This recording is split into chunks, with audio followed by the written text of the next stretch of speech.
Ok, goeienaand almal. Welkom weer almal. Ons bly julle is hier. Lekker gereën. Die Here is goed vir ons. Kom ons sluit net ons oë, dan gaan ons saam bid.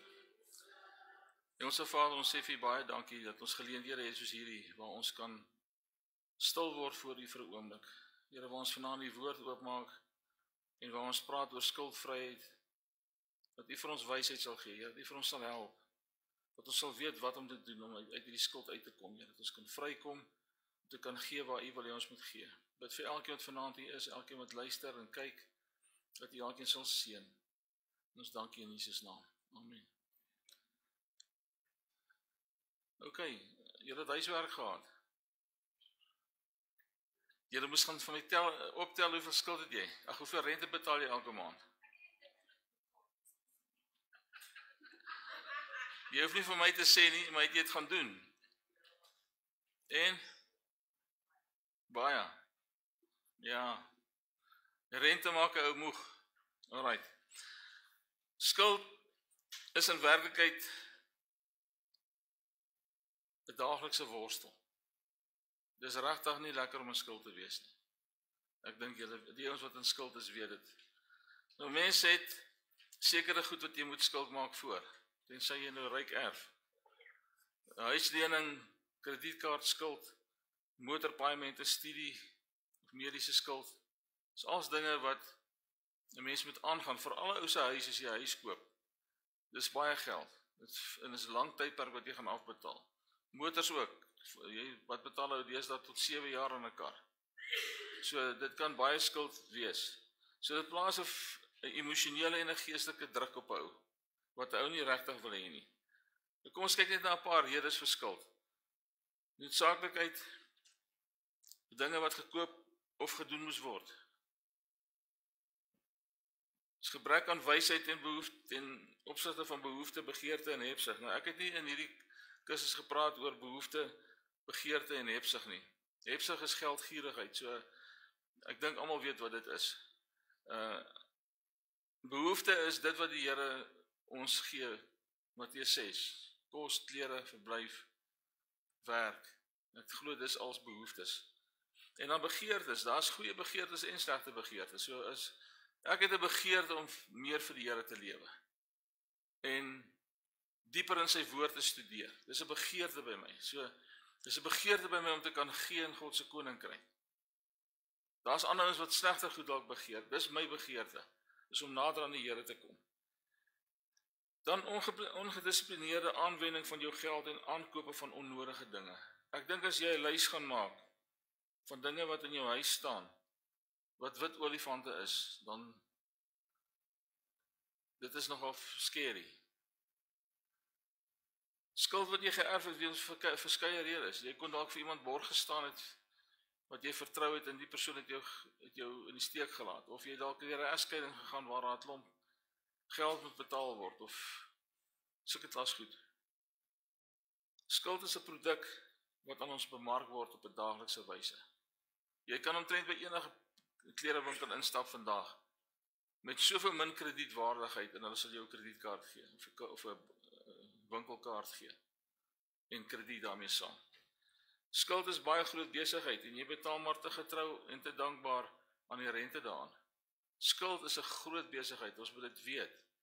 Dis 'n besigheid, dis nie net sommer iets wat ons het nie. Mense maak geld met skuld. Nou is dit sonde om skuld te hê.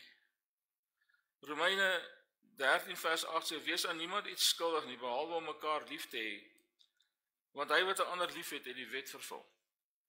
So, dit gaan oor, as ek my skuld kan klaar betaal kry. Ons gaan nou 'n hele paragraaf daaroor gesels. Maar hier sê Paulus vir ons, moenie skuld maak nie, behalwe om mekaar lief te hê. Daar word nêrens in die Bybel gesê, dis sonde om skuld te maak nie. Maar daar word wel gesê, dis verkeerd as jy dit nie terugbetaal nie. So ons kan nou daarby kom. Hoe skuld jou geestelik kniehalter? Die skrif waarsku ons op baie maniere dat skuld meer is as net finansiële saak. Dis 'n hart en 'n sielsaak. Julle sal onthou ons het gepraat oor rentmeesterskap. Om 'n onbetaalde skuld te leef kan 'n verslawende greep op ons gees kry en veroorsaak dat ons fokus wegskuif van God en sy voorsiening. As jy skuld het, kan jy nie gee soos die Here vir jou sê om te gee nie, want jy het dit nie om te gee nie. Skuld maak jou slaaf van menslike meesters. As jy krediteure het, dan moet jy maar elke maand betaal. Die ryke heers oor die arme, en hy wat leen is 'n slaaf aan die man wat uitleen. Spreuke 22 vers 7. Die ryke heers oor die armes. As jy nie kan betaal nie, het jy 'n probleem. Wanneer jy geld skuld, plaas jy jouself onder die heerskappy van daardie skuld en kredietgewer. Jy moet dit betaal, dit is 'n moet.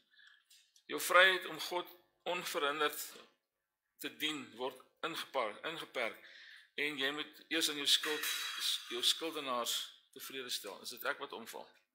Nee.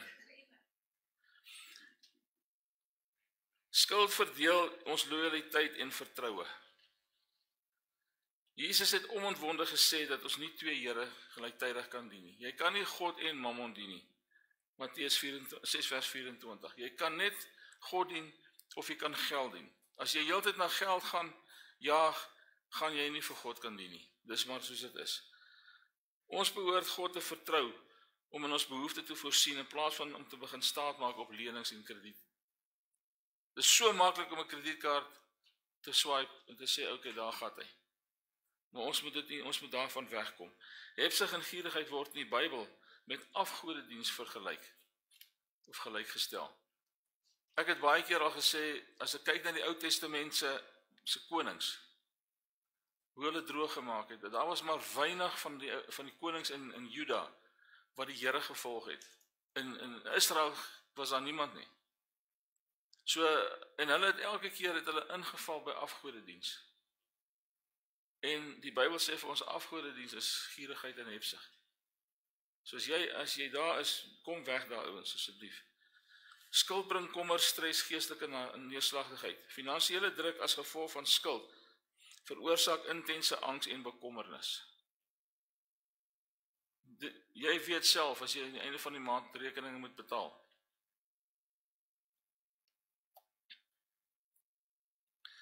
Onthou God voorsien in ons behoeftes. Ons moet hom vertrou volgens Filippense 4 vers 19. En ek bid dit omtrent elke Sondag as ek die offergawes opneem. Want hy sê my God sal voorsien in al julle behoeftes, na al sy rykdom en heerlikheid in Christus Jesus. So ons dien 'n God wat voorsien, 'n God wat vir ons sorg. Jy verloor jou vreugde van jou verlossing as jy fokus jy verloor die vreugde van jou verlossing en die fokus op God se voorsiening as jy dit nie doen nie. Sonde kan lei tot sonde en versoeking. Skuld gebeur nie in 'n vakuum nie. Dikwels is dit as gevolg van ander probleme soos materialisme, ongeduld, gebrek aan dissipline. Jy moet dit vir jouself gaan uitmaak. Dit wat jy skuld vanaand. As gevolg van wat is dit? Ons het nou gekyk na 'n paar redes vir skuld. Wat is die rede hoekom daar skuld is? En dit moet jy aanspreek, die wortel van die ding moet jy aanspreek. Liefde vir geld, sê 1 Timoteus 6 vers 10, is die wortel van alle ewels. 1 Timoteus 6 vers 6 sê, maar die godsaligheid saam met vergenoegdheid is 'n groot wins. Godsaligheid saam met vergenoegdheid. Skuld kan lei tot ander sondes. Mense kan onder erge druk kom en hulle kan oneerlik wees. Ek kan onthou in die beginjare van die besigheid het ek ook 'n kaart as ek geld gespandeer het op uitete, dan het ek dit geboek deur die besigheid. Tot so 'n hele paar jaar terug het die Here met my begin praat en ek het begin besef maar dis mos nou nie reg nie. En ek het dit gelos. So as ek nou gaan iets uiteet of ek doen iets, dan doen ek dit met my eie geld. Ek doen dit nie met die besigheid se geld nie. Ek trek dit nie af nie. Want dis nie vir my eerlik nie. So ouens kan finansiële situasies bedek, belasting selfs ontduik, selfs diefstal pleeg. Dis nie altyd verkeerd om 'n huis of studie op skuld aan te gaan nie, maar die gesindheid van die hart moet so wees dat jy nie arrogant is nie. Dit is nie 'n probleem. Soos ek sê, as jy gaan geld leen vir studies vir jou kinders of selfs vir jouself, of jy leen geld by die bank om 'n besigheid te begin. Ek moes geld gaan leen het by mense om die besigheid te begin. Ek moes ook 'n huis gekoop het waar ek geld moes gaan leen het. So almal is daar.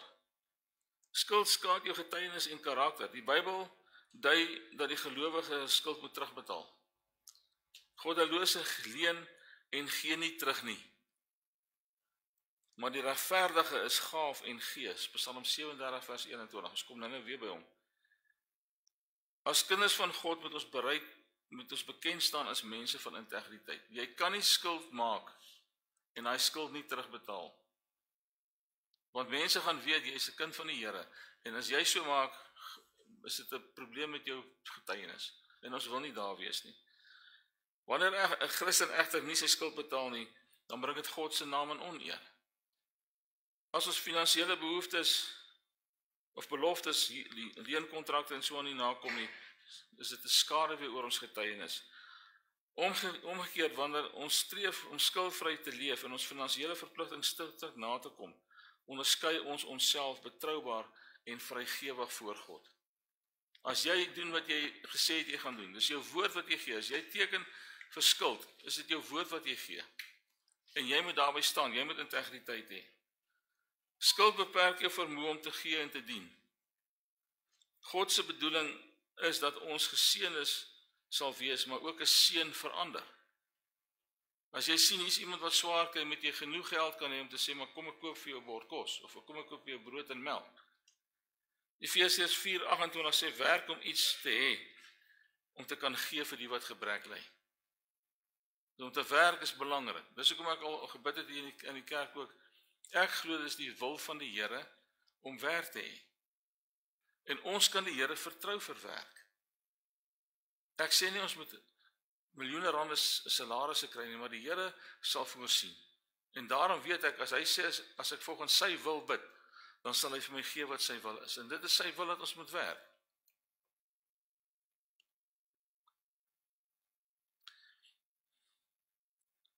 Samevattend is, kan ons sien dat skuld veelvlakkige geestelike impak het. Dit bring slawerny en verdeeldheid. Ek weet van in huisgesinne waar skuld of geld en skuld, daai huis verdeel. En dis nie lekker nie.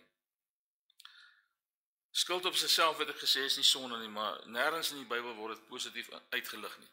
Dit word nêrens aanbeveel nie. Bybelse beginsels oor skuld en rentmeesterskap. Ek gaan weer net so 'n klein bietjie oor rentmeesterskap praat. Ek weet ek het verlede week daaroor gepraat. Maar ek wil net weer beklemtoon.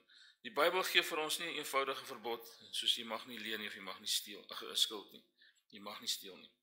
Trouwens, die wet maak voorsiening dat lenings sonder rente gemaak is in die Ou Testament. Daar het ek vir jou die skrif gegee op jou notas. Daar was skuld in die Ou Testament. En dan na 7 jaar en na 50 jaar is daar seker van daai skuld teruggegee en afgeskryf.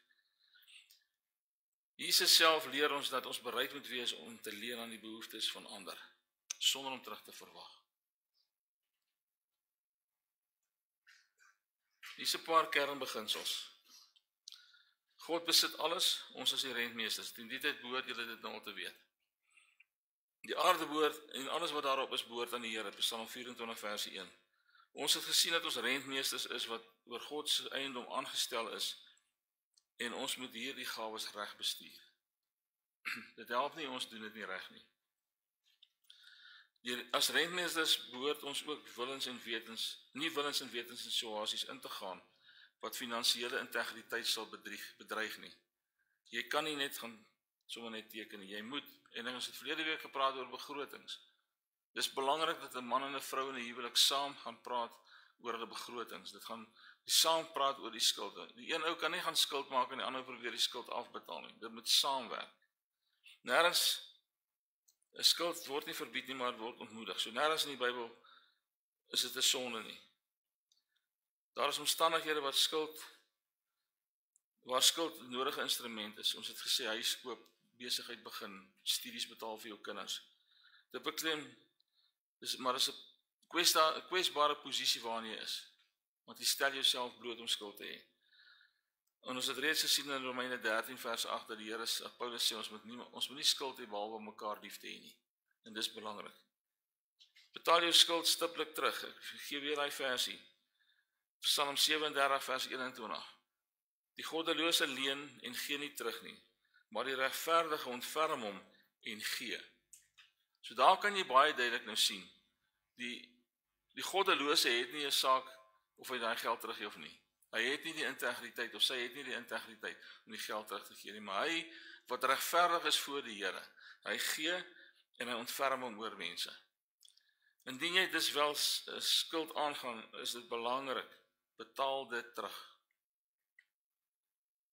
Dit is goddelose wat lede nie terugbetaal nie, die regverdige sal sy verpligting nakom en selfs vrygewig gee. Ek glo as ek vandag vir julle vra, wie sal graag meer wil gee as wat hy gee, gaan almal hulle hande opsteek.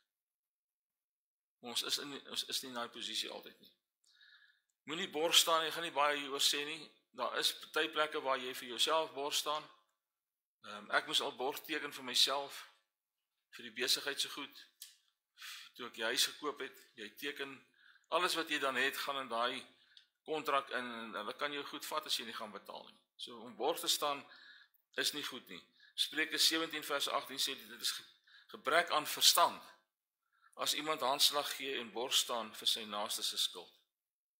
Ek weet van ouens wat hulle kinders gehelp het en borg gestaan het daarvoor, en die kinders het nie terugbetaal nie. En daai ouens is in die moeilikheid.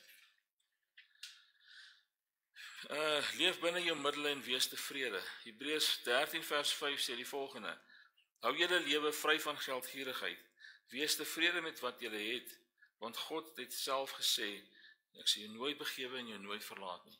Ons het verlede week ook gekyk na daai skrifgie. En dis in die konteks van geld wat die Here dit sê. Die Bybel prys nugterheid en beplanning. 'n wyse man spaar kos en olie, maar 'n dwaase verkwis alles op eenmaal. So dis maar iets wat ons ter harte moet neem. Die wêreldse lese koop en betaal later. Dis die wêreldse lese. Kom, swipe jou kaart, vat krediet, betaal later. Maar die Bybel sê, spaar nou sodat jy later het. Soek God se koninkryk. Jesus maak 'n belofte in Matteus 6 vers 33. Hy sê, soek eers die koninkryk van God en sy geregtigheid, en hy sal vir jou ander goed byvoeg wat jy nodig het. En ons weet ook in Matteus 6 staan, dat die Here weet wat ons nodig het nog voor ons hom vra. Ons het klaar gesien, hy sorg vir ons. Nou ek gaan 'n paar stappe noem om skuldvry te kom. Dus in die notas, julle kan maar net daar volg. Begin op jou knieë. As jy vanaand hier sit en jy het skuld, veral as jy erge skuld het, begin op jou knieë, vra vergifnis en vir jou foutiewe en besluite en gewoontes. Partykeer is dit nie jou skuld dat jy skuld het nie. Partykeer, kom ons vat 'n argument, jy was lekker aan die gang, en toe gaan die rentekoerse op. Nou sit jy met daai groot skuld en jy kan nie betaal kry nie. Of, jy moet skielik vir jou ma of jou pa begin sorg het.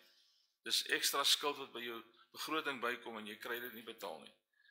So dis nie net altyd ons skuld as daar skuld is nie. Maar dit kan ook ons skuld wees. So soek die koninkryk van God en soek sy wysheid. Jakobus 1 vers 5 sê, as jy wysheid kort kom, vra dit van God, wat aan almal eenvoudig gee sonder om te verwyd. So ons kan die Here vra, Here help vir ons met wysheid. Gee vir ons hoekom dit so is, hoe kom ek hier uit? Dan die tweede punt is, kry 'n duidelike prentjie van jou skuld. Ons het dit in die begrotingslesing ook gesê. Gaan maak 'n lys van alles wat jy skuld. Nou ek het hierso 'n bietjie beter uitgebrei. Ek het 'n voorbeeld van 'n tabel vir jou, 'n eenvoudige tabel met geen, jy kan maar net na hom toe gaan aan, met geen agterstallige paaiement nie. Daar is hy. Hy's in jou boek, jy gaan mooi kan lees in die boek. Byvoorbeeld het jy in tabel 1 'n kredietkaart skuld met R15.000, die rentekoers is 20%, die minimumbetaling is R750 en die betalingstermyn is 24 maande. Persoonlike lening, winkelrekening. Hier het jy geen agterstallige paaiement nie. Jy betaal getrou voor jy moet betaal. Indien jy agterstallig raak, kan jy die volgende tabel opstel. Onthou, jou skuld maak jou rente dat jy rente en finansieringskoste ook moet betaal. Dit voeg geld by. Reken jou totale skuld en maak 'n volledige lys daarvan. Onthou om die rente in te sluit. So jy sal kyk na tabel 2. Het ek sommer 'n voorbeeld daar neer gaan skryf. Ek het 'n motor, maandeliks betaal ek 1150. Ek is totaal agterstallig 3750. Totaal uitstaande 45000. Die termyn 36 maande, die rentekoers 11%. Die minimum bedrag wat ek elke maand moet betaal, moet ek gaan uitvind. Hallo Dorien. Kry vir jou stel notas as jy so hoor. So dit is maar net 'n voorbeeld. So as jy wil uit skuld uitkom, maak 'n lys van jou skuld. Groepeer dit by mekaar soos ek jou verlede week gewys het. Jy sit al jou kredietkaarte by mekaar, jou motoruitgawes, jou huisuitgawes en so aan. En as jy dan besig is om skuld af te betaal, maak so vir jou so 'n tabel, sodat jy kan weet wat is dit waar jy staan. Kommunikeer met jou skuldeisers. Moenie net weghardloop en niks sê nie. Kommunikeer. As jy vanaand hier sit en jy besluit vanaand jy gaan uit skuld uitkom, gaan ek jou nou wys die stappe wat ons gaan neem. Maar jy gaan na jou skuldeisers toe moet gaan en vir hulle sê, hoorie, hier's my budget. Dis wat ek kan betaal en dis wat ek gaan betaal. In plaas dat jy wat is hierdie debt counselors. Ouens help jou, maar jy boer agteruit daar en jy sit jou naam op 'n lys wat jy nie graag op wil hê nie. Indien jy net stil bly en nie praat nie, dan kan hulle dalk stappe teen jou neem, as jy nie kan betaal nie. Dan moet jy nog daarvoor ook betaal. So ek wil nie daar wees nie. Skep 'n realistiese en streng begroting en hou daarby. Ons het gepraat verlede week 'n hele lesing oor dit. Skep 'n begroting en hou by hom. Moenie afwyk nie as jy enigstens dit kan regkry.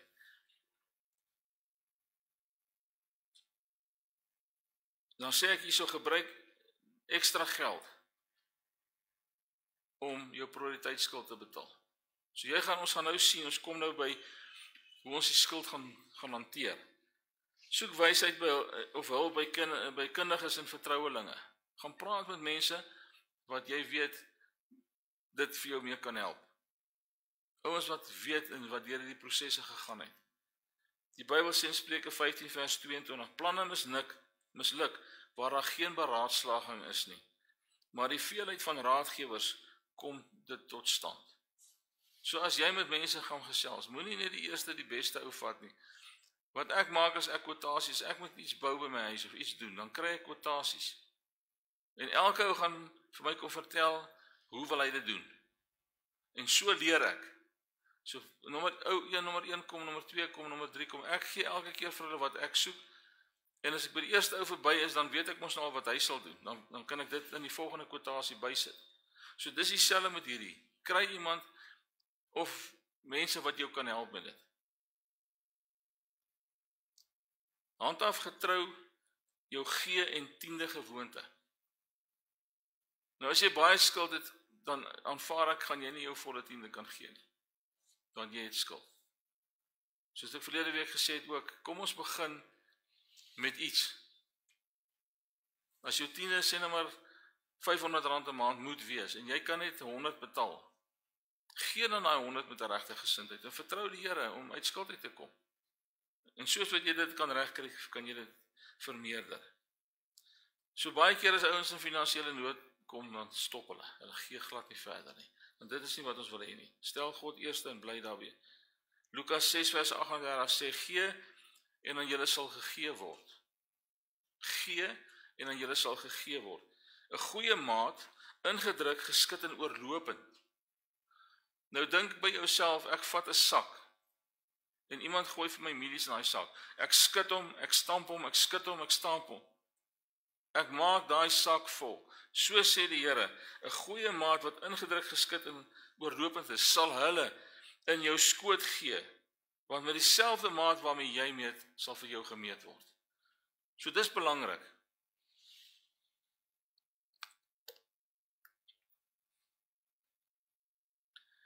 Daar's twee maniere om jou skuld te prioritiseer.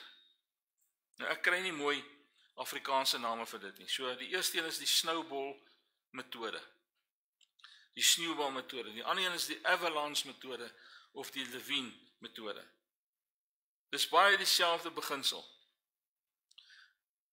Die snowball fokus op die kleinste skuld eerste. Nou daar's 'n voordeel aan dit.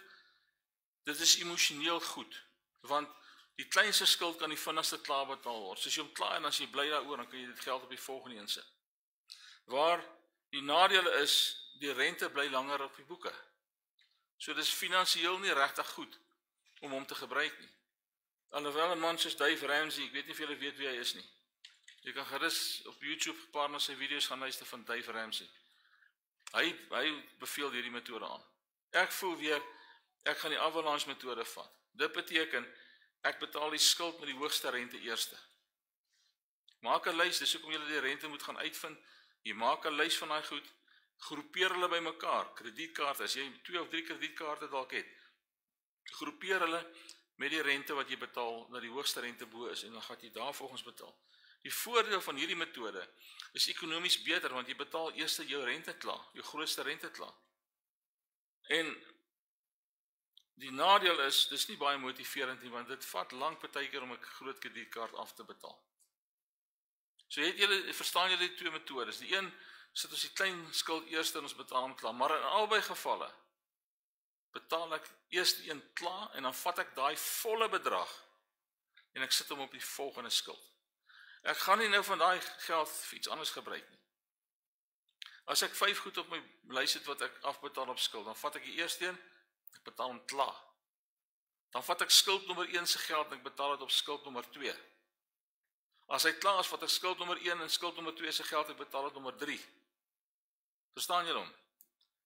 Uiters belangrik. As jy gaan hier by die derde punt kom en jy begin sê, ag nee, ek kan weer skuld gaan maak of ek kan nou iets anders te gaan koop, dan werk jy teen jouself. So dit is nie wat ons wil hê nie. So daar's 'n strategie. Lys al jou skulde, byvoorbeeld die kredietkaart, die winkelrekening, die studierekening, persoonlike lening, soos ons hier bo vir jou aangedui het. Besluit watter metode gaan jy gebruik, die sneeubal of die stortvloed metode. So wat een gaan jy gebruik? Betaal die minimum op al jou skuld. So jy weet nou teen die tyd jou budget is opgestel. Jy weet wat is jou skuld? Jou skuld is van die hoogste rente na die laagste rente en jy weet wat is die minimum bedrag wat op elke punt van jou skuld betaal gaan word. As jy 3 kredietkaarte het, dan weet jy, dis die hoogste rente, dis wat ek die meeste skuld, dis die minimum bedrag, R300 of whatever. So jy weet daai goed.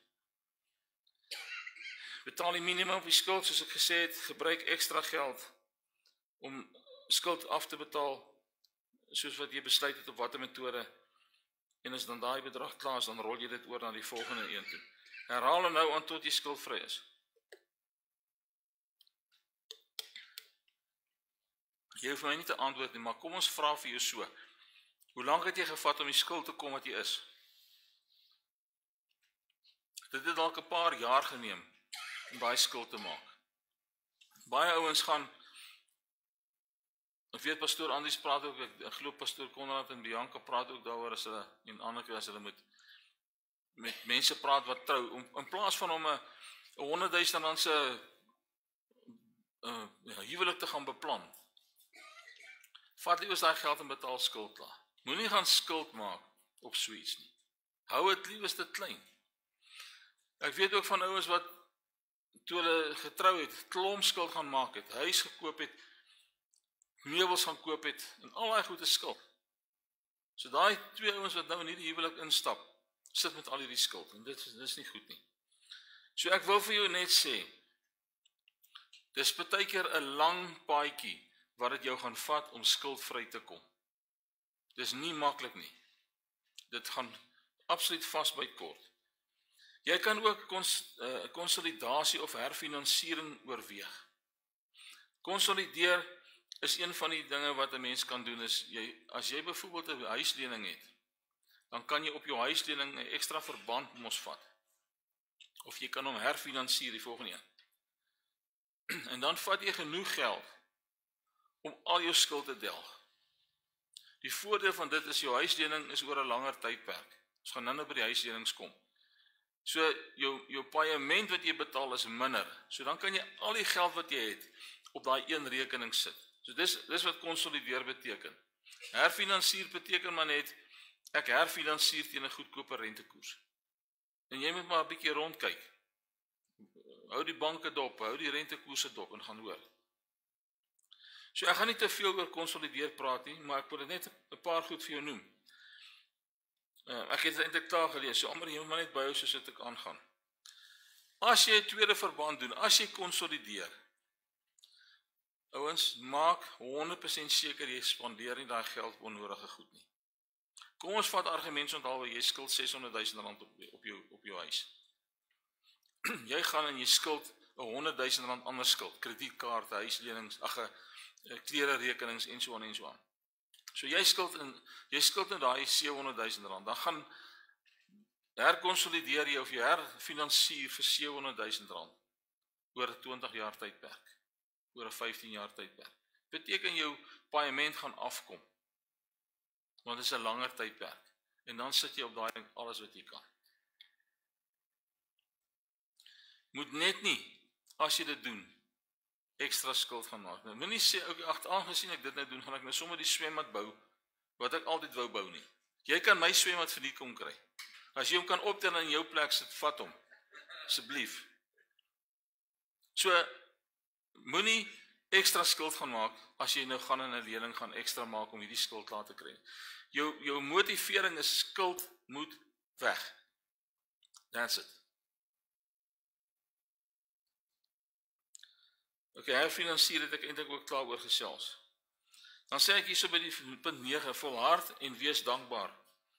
Die pad na skuldvryheid is soms lank. Dit is 'n proses. En dit is nie maklik om dit te doen nie. En jy verloor baie keer moed. Jy sit met daai goed, soos ons verlede week gesê het, jy probeer jou bes en dan skielik breek iets. En dan moet jy nou daai ander geld vat wat jy afbetaal op die skuld en nou moet jy daai ding wat gebreek het met jy nou vervang. Ons het gepraat oor 'n noodfonds verlede week, jy sal onthou. So daar's drie groot uiterste goede wat die mens moet betaal. Nommer 1 is jy gee wat die Here toekom. Nommer 2 is jy spaar 'n noodfonds. Ten minste 1, maar verkieslik 3 maande se salaris vooruit in die bank. En dan derdens betaal jy jou skuld af. Dis waarop jy fokus. Dis jou vyande. Bou 'n noodfonds het ek nou klaar gesê en wees vrygewig. So ons wil by 'n plek kom waar ons kan daai skrifgie van Lukas wat ons nou nog gelees het, gee aan jou sal gegee word, ingedruk oor mate vol, sal hulle teruggee vir jou. Ons wil daar kom. Ons wil kan gee sodat die Here vir ons weer gee sodat ons weer kan gee. Ons is nie van die ouens wat sê soos die prosperity gospel ouens sê maar ek saai saad sodat die Here my kan voorspoedig maak nie. Dit is nie waaroor dit gaan nie. Dit gaan oor ek gee vir die Here se werk en ek gee vir mense wat hulp nodig het. Sodat as die Here vir my weer gee, ek meer kan gee. Ek gee nie om skatryk te word en nou af te tree nie. Ek bly gee om te gee. Dis die hele punt. So ek vermy nuwe skuld en ek vermy leksede en nie noodsaaklike uitgawes. Ek vermy dit. Ek gaan nie daar nie. Ek het ook al baie keer geld gemors en goed gaan koop wat ek nie nodig het nie. Maar my staan ook goeders wat ek nie moes gekoop het nie. Geen nuwe lenings, geen verdere kredietkaart gebruik van vanaand af. As jy besluit dis wat jy doen, dan maak jy vanaand klaar met die kredietkaart. As jy hom nie kan hanteer nie, dan knip jy hom vanaand stukken. Maar jy knip hom nie stukken voordat jy nie by die bank was en gesê het jy gaan die kredietkaart sluit nie. Jy doen dit wettiglik. Want knip jy hom net, hulle weet nie jy het hom geknip nie. Hulle dink hulle gaan nog elke maand jou geldjies kry by jou. En hulle gaan bankkoste vir jou vra. So as jy besluit jy sny hierdie kredietkaart stukken, maak seker die bank weet daarvan en hulle gaan nie verder met jou karring nie. Jy kan hom natuurlik nie stukkend knip voor jy die ding klaar betaal het nie. OK.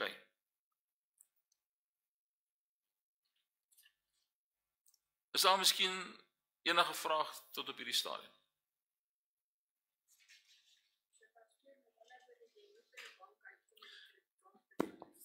Ja. Ja.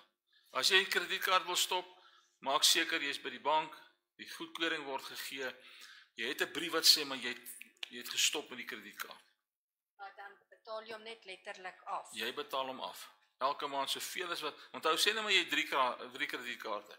Dan vat jy nou die hoogste rente eerste. En jy vat alles wat jy in 'n maand oor het en jy sit hom op daai kredietkaart. Hy's nou klaar gesluit. Jy het vir hulle gesê jy gaan nie verder op hom uitwerk nie. Maar hulle gaan hom 10 nie sluit as daar nog geld geskuld word op hom nie. So jy gaan net bly betaal totdat hy toe is. Dan maak jy hom toe. Dan sê jy van jou rekening bestaan nie meer en jy wil hom sluit. Maar jy gaan hom nie kan sluit as daar nog geld op hom uitstaande is nie. Maar as jy dit vir hulle sê, beteken dit dan dat jy gaan nie, want vir my voel dit jy betaal forever en daai ding kom net nooit. Dit is forever. Dit is forever. Ongelukkig is dit so. Nog iemand? Ons gaan nou lekker tyd hê om vrae te vra. Ek wil net seker maak, is almal seker dat julle verstaan die prioritisering van jou skuld? Die 2 metodes wat daar is. Jy verstaan hoe die begroting gaan werk, hoe jy die groot goederes bymekaar gaan sorteer, sodat jy presies weet wat aangaan. As jy wil hê ek moet jou byvoorbeeld help en jy kom na my toe, moenie kom en vir my kom sê ja, sal jy my asseblief help nie. Jy moet aankom by my met jou begroting, jy moet aankom met daai tabelle wat ek jou hier gewys het. Dis die geld wat ek skuld, dis wat ek agterstallig is, dis al my goed mooi saamgegroepeer, kom ons kyk daarna. En dit gaan jy nie net met my doen nie, by enige plek waar jy gaan hulp vra, is dit wat jy gaan moet doen. Jy moet die kennis van jou skuld hê. Want jy moet die skuld se baas word, nie hy jou baas nie. Goed, ek het hier 'n opskrif in hoe om jou huislening vinniger af te betaal. Nou ek weet nie of iemand is wat skuld het nie, huislenings het nie, ek aanvaar so. Right, nou kom ons kyk 'n bietjie daarna. Nou dit is baie dieselfde as die kredietkaart. Ek gaan nou vir jou 'n volledige gedeelte gee oor hoe betaal jy 'n kredietkaart vinniger af. 'n Huislening of 'n verband is vir baie mense die grootste en langste skuld wat hulle het. Obviously. Jy gaan leen 800, 100, 'n miljoen rand, 1.1 miljoen rand. Vandag koop jy nie meer in tuine in Boysen se huis, dink ek van onder 'n miljoen rand nie. So as jy skuld, miskien het jy nou al ruk afbetaal op die ding, as jou skuld dalk nie meer so baie nie, maar jy gaan nie sommer 'n huis koop vir minder as dit nie. En die meeste van die ouens vat die huislening oor 20 jaar of oor 30 jaar. So jy gaan vir 20 en 30 jaar gaan jy betaal aan hierdie ding. So vir my baie mense sê ja, maar eintlik om 'n huislening te hê is goeie skuld. Ek stem saam aan die een kant want dis iets wat jy opbou, dis 'n bate. En die wonderlikste ding is as jy oud word, soos ek en Frik. En julle, as ons begin ouer word en jy het nie meer nodig om op 'n huis te betaal nie. Ouens, dis wonderlik. Jy het nie skuld op jou verblyf nie. So alles wat jy doen, probeer daar kom dat as jy by 55, 60 kom, dat jy nie skuld op 'n huis het nie. Betaal ekstra en kry die ding verby. So ons kyk na 'n paar strategieë om die verband vinniger te delg. Betaal ekstra op kapitaal wanneer jy kan.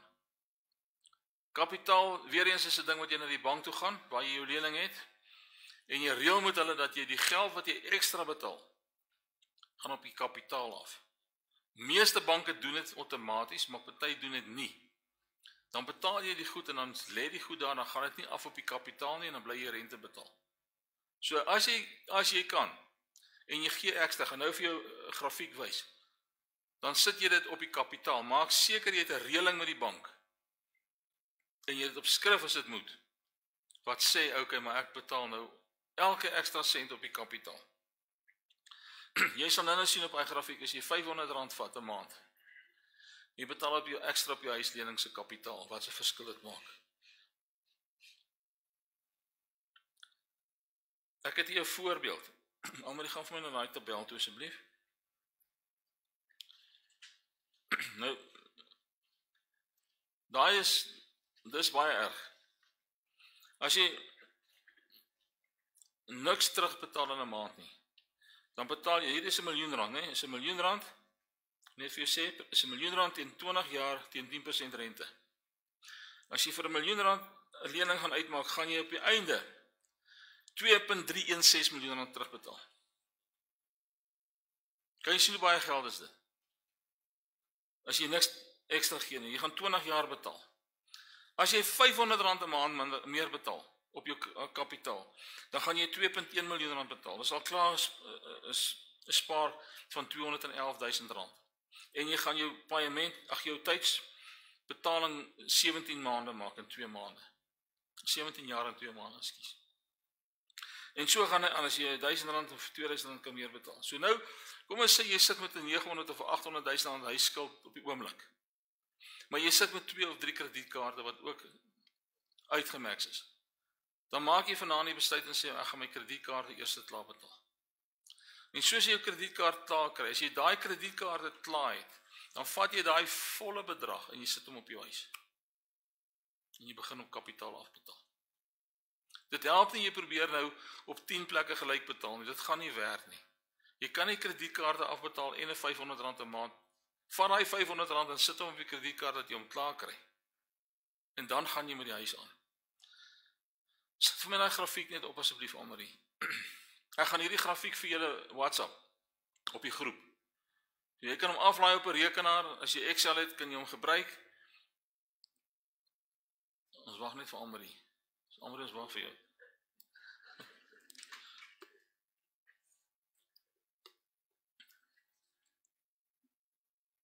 Is dit? Nee, dan moet jy my toe maak. Los hom, ek sal as ons klaar is met die lesing, sal ons hom opbring. Dan kyk ons dan.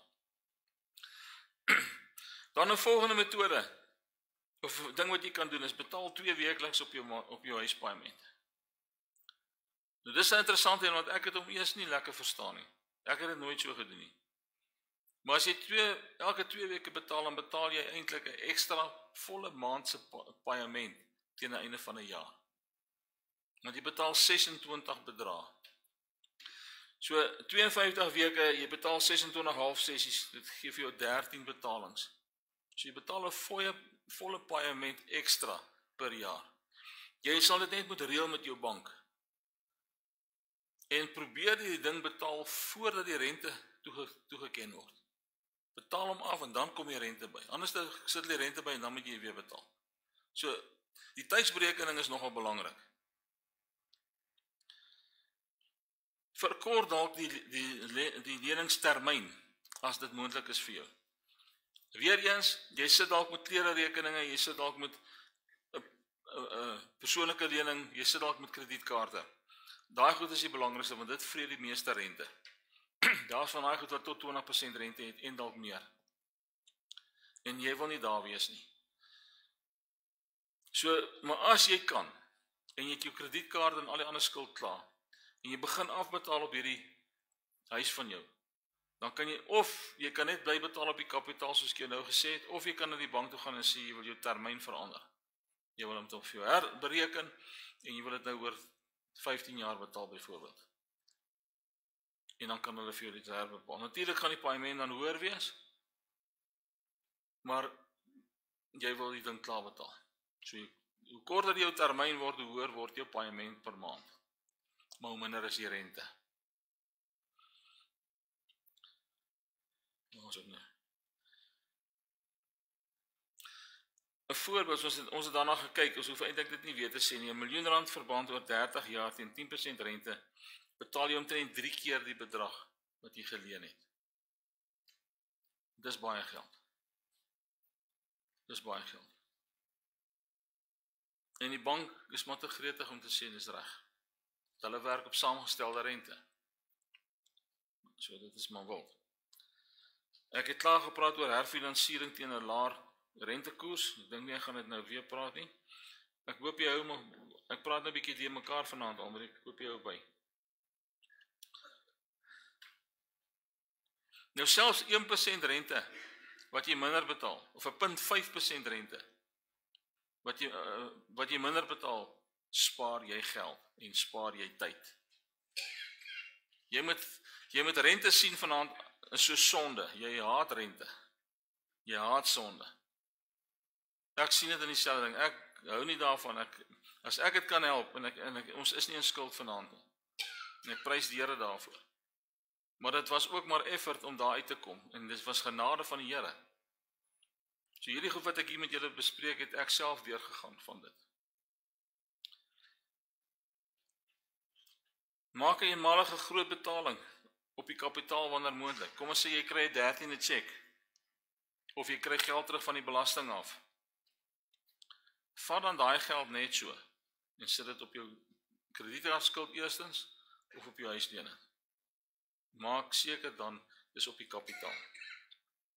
Jy sal sien as ons by die kredietkaart kom is baie dieselfde beginsels wat ons volg. Weer dan belangrik, weerstaan die versoeking om weer die verband vol te maak. Dit gaan 'n groot versoeking wees as jy begin jou lening nou terugbetaal. Jou kredietkaart is nou klaar betaal. Dit sit 'n versoeking op jou om weer skuld te gaan maak. En die vyand gaan jou nie los nie. Hy gaan graag wil hê jy moet weer in skuld wees want hy wil nie jy moet vir die Here kan gee nie en vrygewig wees nie. So is belangrik, baie mense sal amper klaar met hulle huis, dan gaan leen hulle weer geld, miskien om 'n swembad te kry, maar soos ek sê, jy kan regtig my swembad kry. Dis nie die moeite werd nie. Of om hulle kar amper klaar betaal en koop hulle 'n nuwe kar. Begin hulle weer voor. OK, ek het genoeg daaroor gesê. Hou jou lewensstandaard onder jou verdienste. Moenie meer uitgee as wat jy verdien nie, want dit is gelyk aan skuld. OK? As jy meer uitgee, as jy R1000 'n maand kry en jy gee R1100 uit, is jy R100 in die skuld. Jy boer agteruit. En jy wil nie dit doen nie. Sodra jy nadat jy skuld afgeskit het, moenie onmiddellik jou uitgawes optrek tot by jou nuwe vrye kontantvloei nie. Met ander woorde, as jy nou begin skuldvry raak, moenie weer skuld maak nie. Spaar geld vir wat jy wil doen.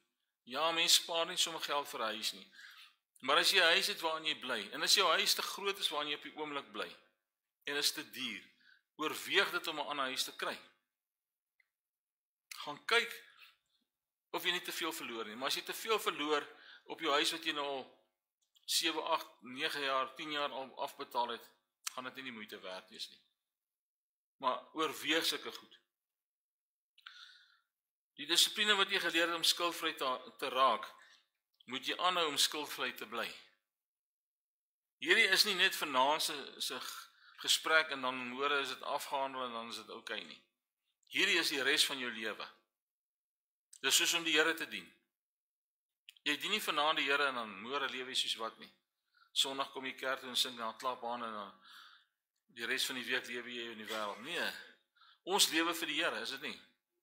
Net so wil ons nie weer terug wees in skuld nie. Dis 'n lewenswyse hierdie. Voordeel om jou huislening klaar te betaal, ons het eintlik daarna gekyk, is massiewe rentebesparings. Jy het gesien in daai een tabel hoeveel rente jy spaar. Korte termyn beteken vroeër skuldvry. Jy kan gouer begin vrygewig wees. Vrede van gees en verminder finansiële stres.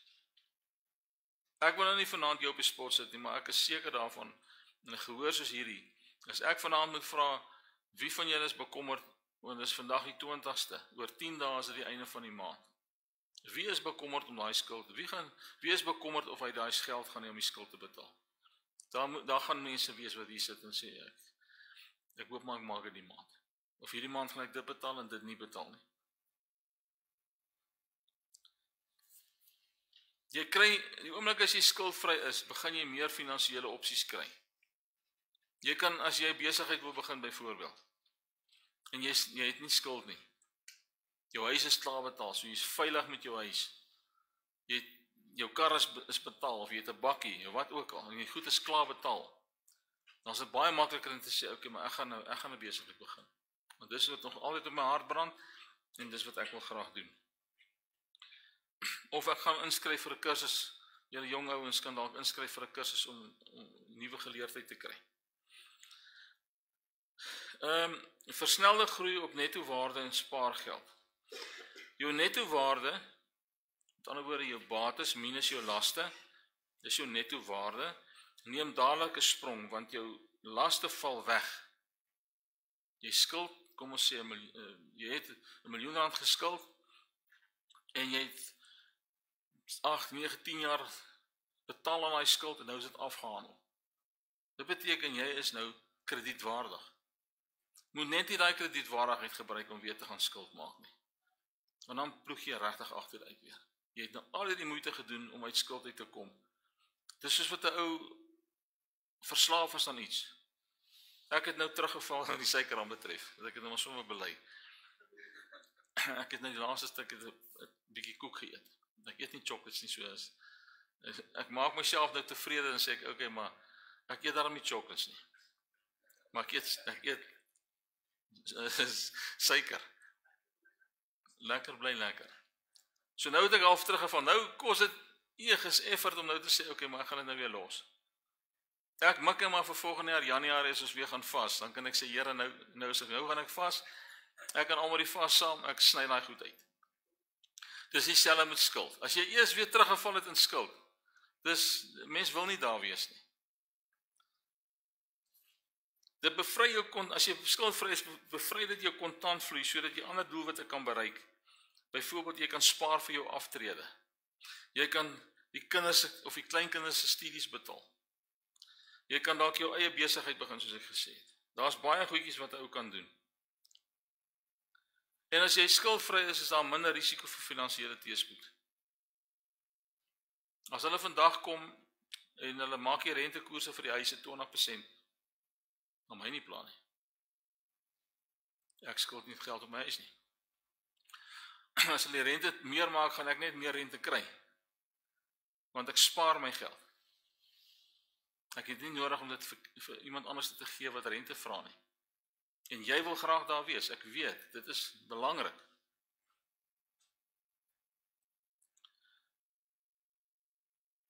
Okay, gegee hierdie voordele, kan ons sien waarom dit sin maak om 'n huisdiening nie net bloot dat hy altyd daar sal wees nie. Jy moet aanvaar vanaand.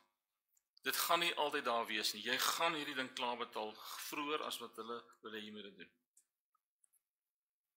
Realisties gesien sal baie mense wel 'n huislening hê en vir 'n aansienlike tyd. Maar jy kan, as jy 'n getroue rentmeester is binne 12 of 15 jaar, kan jy dit afbetaal. Ek het vir myself, ek en Amber het besluit, ons gaan die Here vertrou en ons het ons huis betaal. Ek kan nie eens onthou hoeveel, maar dit was minder as 12 jaar. Het ons huis klaar betaal. Ja, daar was ook 'n besigheid, ons het ons besigheid met die Here ons geseën en ons kon ons huis vinniger klaar betaal. Enige vrae oor die huislenings? John?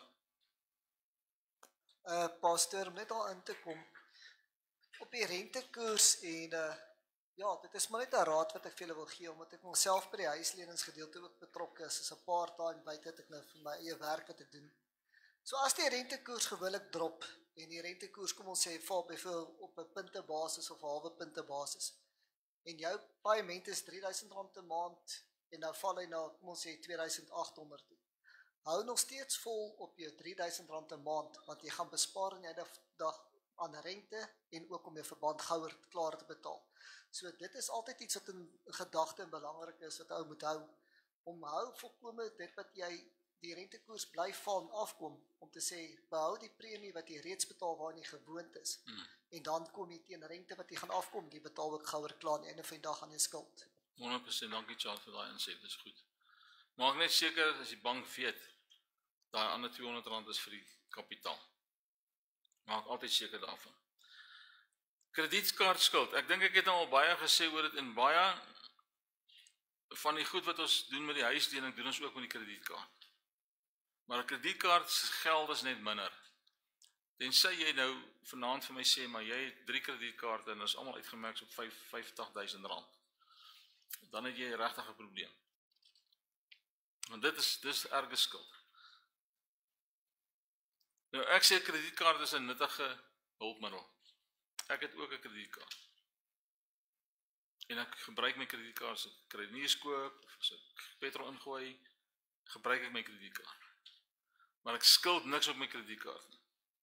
Ek maak seker die einde van 'n maand of die begin van 'n maand sit ek geld op my kredietkaart. As ek hom sou afbetaal. So daar's R1000 op my kredietkaart. Ek weet ek moet nou gaan petrol ingooi, R1500.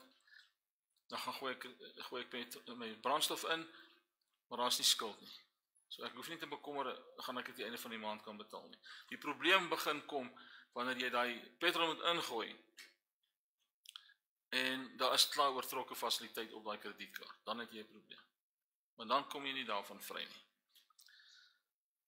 Rente op 'n kredietkaart word op 'n daaglikse basis bereken. Nou ek is nie 'n groot finansiële boffe nie, maar ek wou net vir julle 'n voorbeeld hier gee hoe 'n rente op 'n kredietkaart byvoorbeeld werk. En is baie dieselfde met huislenings. Dag vir dag renteberekening. Hulle noem dit daily compounding interest. So dis saamgestelde rente. Dit groei elke dag. Die rentekoers word per persentasie per jaar uitgewerk. So kom ons sê 20% op 'n kredietkaart. Wat is 'n kredietkaart? Is 'n rente op die oomblik? Weet julle nie? Vind uit. Dit word dan daagliks toegepas, gebaseer op jou uitstaande saldo. So as jy kyk, jy kan aangaan met die volgende slide, almal asseblief.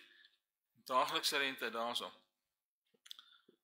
Daar's 365 dae in 'n maand. So jy vat jou jaarlikse rentekoers, jy deel dit deur 365, maal jou uitstaande balans. So dat jou jaarlikse rente is 20%, dus is 0.2.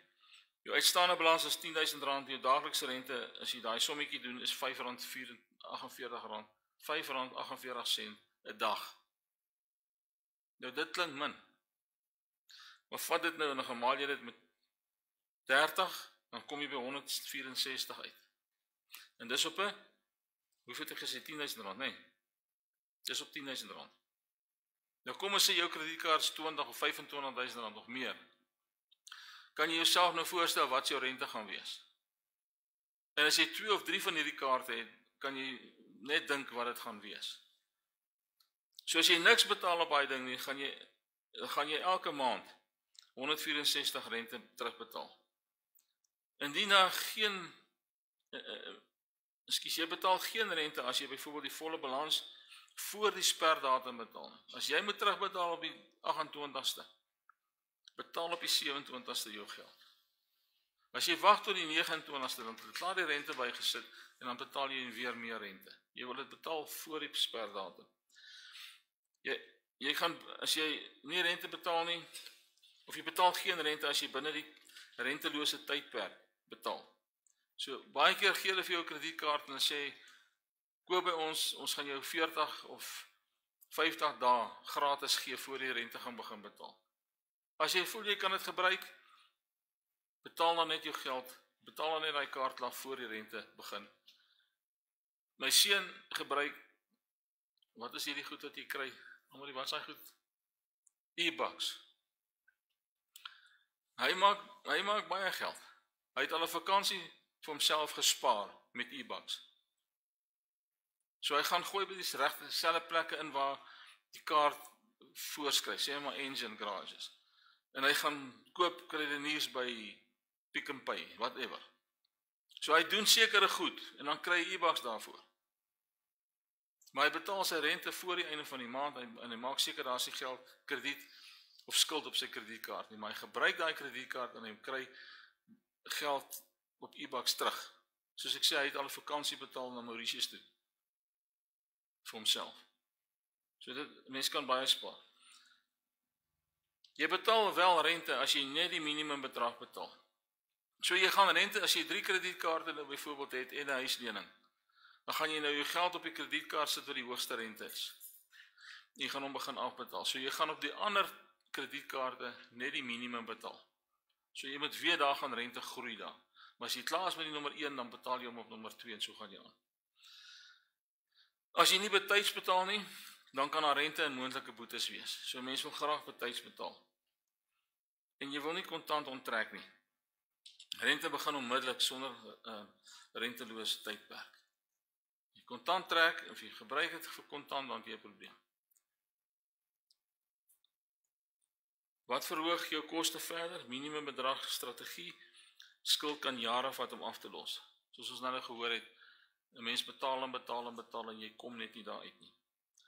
Herhaalde aankope sonder betaling, dit bou rente vinnig op. So jy skuld nog R8.000 op jou kredietkaart en dan gaan koop jy weer iets met die kredietkaart. Dan skuld jy R9.000. So daai rente kom net nie af nie. Jy moet ook nooit 'n kredietkaart gebruik vir goed wat nie die moeite werd is nie. As jy moet jou kredietkaart gebruik in 'n noodgeval, moenie gaan uit eet met 'n kredietkaart nie. Want jy betaal rente op hy kos. Moenie dit doen nie.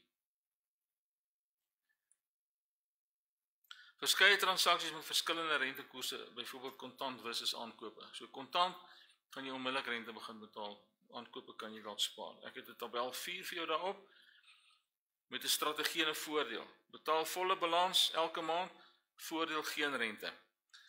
Moenie kontant uittrek nie, vermy onmiddellike rente. Betaal meer as minimum paaiement, minder rente en vinniger afbetaling. Betaal vroeër as die sperdatum, minder rente word bereken en gebruik begroting om skuld te beheer, voorkom skuldopbou. Ouens, hierdie ding loop hand aan hand met 'n begroting. Jy gaan hom so moet uitwerk en die geld wat jy het, gaan jy met reg hanteer en reg verdeel. Ek het hierso ook net so tabelletjie 5 ingesit, minimum versus volle betaling. As jy R10.000 leen en jy betaal minimum op hom, gaan jy plus minus R4.500 se rente betaal op daai rentekoers wat ek hier gehad het, 20%. Maar as jy R10.000 leen en jy betaal dit onmiddellik af, dis amper asof jy kontant is. So as jy weet jy moet 'n nuwe wasmasjien koop, begin spaar vir die ding. Ja, dis is nou tol order en dis 'n tight rope wat jy gaan moet loop hierso, want jy wil die geld vir die Here kan gee, jy wil 'n noodfonds kan bou, jy wil skuld afbetaal en jy wil spaar vir iets. So as jy Desember op vakansie wil gaan, spaar geld daarvoor. Moenie dit met die kredietkaart gaan uitgee nie.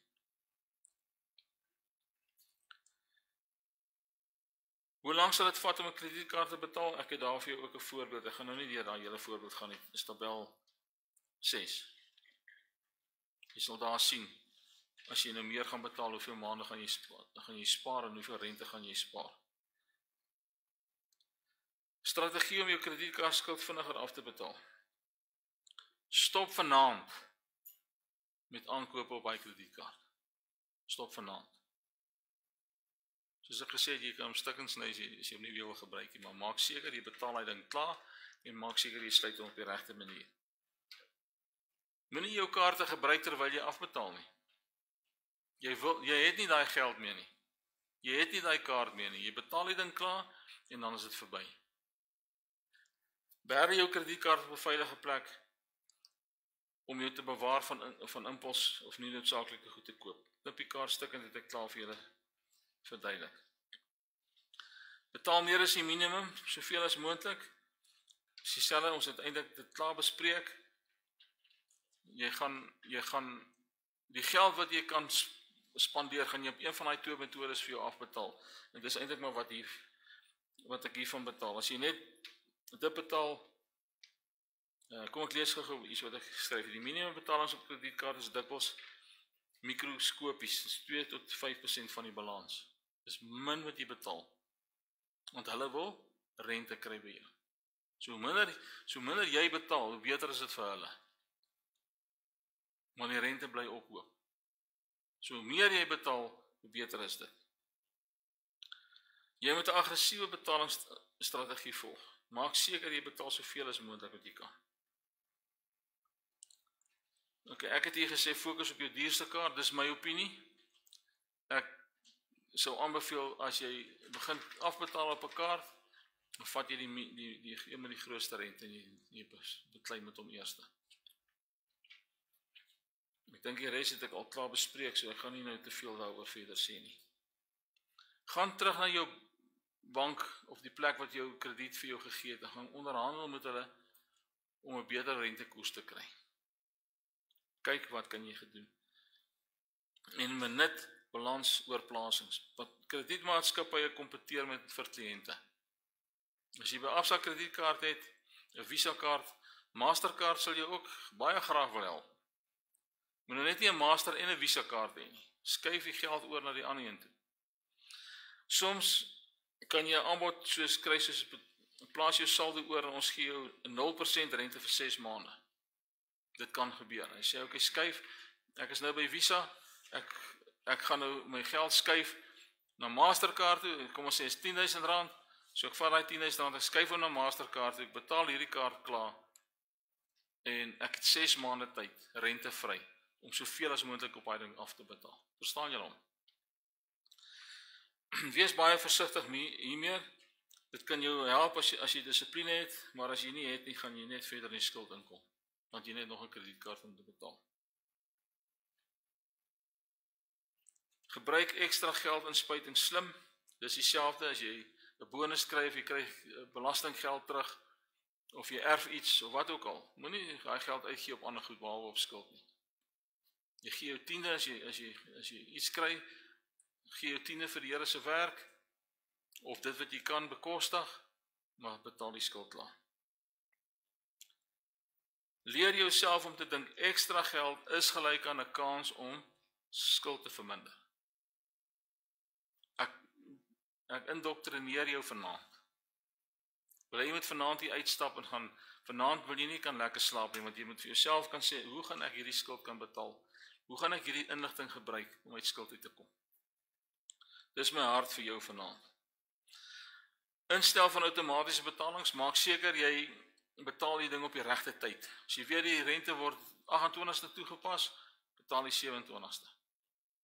Dat jy daai rente kan afspaar. Stel vir outomatiese ding op jou bank op. Sny rentekoste deur betyds te betaal. Ek het dit eintlik nou klaar gesê, dis van selfsprekend. As ek voor die sperdatum betaal, dan het hulle nog nie nuwe rente bygesit nie. Voordele om 'n kredietkaart vinniger af te betaal. Soos ek gesê het, hierdie is een van die maklikste maniere om 'n skuld in te kom. En 'n mens wil eintlik dit nie kan hê nie. Met baie min kredietwaardigheid kan omtrent enige een vandag 'n kredietkaart verkry. Jy kan nou by Edkos instap of by Woolworths instap en jy kan 'n kaart kry en jy kan dadelik begin met krediet. Jy kan by 'n meubelwinkel instap en hulle gaan onmiddellik vir jou krediet gee. Jy kan hier by Hyperama ingaan en 'n wasmasjien gaan koop op skuld. Hulle gaan onmiddellik vir jou help. Maar hulle gaan vir jou rente vra. En dan baie belangrik, moet nooit 'n nuwe kredietkaart uitvat om die vorige een te betaal nie. Baie keer is ouens se kredietkaarte op maksimum. So hulle kan nie nog op die ding gebruik nie, dan kry hulle 'n nuwe kredietkaart om hierdie skuld op die ander kredietkaarte elke maand te kan vereffen. Want hulle het nie geld om daai kredietkaarte te betaal nie. Dis die gouste manier wat jy bankrot gaan raak. As jy nie jou kredietkaarte of jou skuld kan betaal nie, dan gaan jy jou goed gaan teruggevat word. Dis maar net soos dit gaan wees. Nou, as jy dit vinnig terugbetaal, jy bespaar astronomiese rente. Ons het dit nou eintlik gesien op al die tabelle wat ons gedoen het. Jy vermy die skuldsneeubal maar in die verkeerde rigting. As jy nie kan betaal nie, dan word jou skuld groter en groter en groter. So die las op jou skouers word al meer en meer. Verbetering van jou kredietwaardigheid. As jy kan betaal, dan word jou kredietwaardigheid beter. Soos ek vir julle verlede week gesê het, ek dink nie ek is kredietwaardig nie. As ek nou by Hyperama moet instap en 'n wasmasjien op skuld wil koop, gaan hulle sê nee meneer. Ons gaan jou nie help nie, want jy het nie skuld nie. Jy moet skuld hê om nog skuld te kan maak, en dit is ongelukkig jammer. As jy kan betaal en jy begin hierdie ding afbetaal, dit verminder stres en bekommernis. Dit is 'n sielkundige ding. Skuld sit 'n las op jou. Ek het jou net nou gesê, hier's van julle wat vanaand gaan begin wonder, hoe betaal ek die einde van die maand my skuld? En dis nie 'n lekker plek om te wees nie. Dit is 'n stres op jou en jy wil nie daar wees nie. Meer fondse vir konstruktiewe bydraes, doeleindes. Jy kan, as jy 'n noodfonds wil begin bou, vir ek het verlede week gesê, ten minste 3 maande. Begin met, as jy 'n maand kan begin mee, dan is jy al klaar op eentjie weg. As jy by 3 maande kom, is dit nice. Want dan het jy daai buffer, as iets met jou gebeur of iets gaan fout, dan het jy daai geld om te kan oorleef. So 'n noodfonds is baie belangrik. Karaktergroei en selfbeheersing. Ek sê weer, die onregverdige leen en gee nie terug nie. Die regverdige ontferm hom en gee. Dis wat Psalm 37 sê. En dis wat ons wil wees. Ons wil met integriteit ons finansies hanteer, as goeie rentmeesters vir dit wat God ons gegee het om mee te hanteer.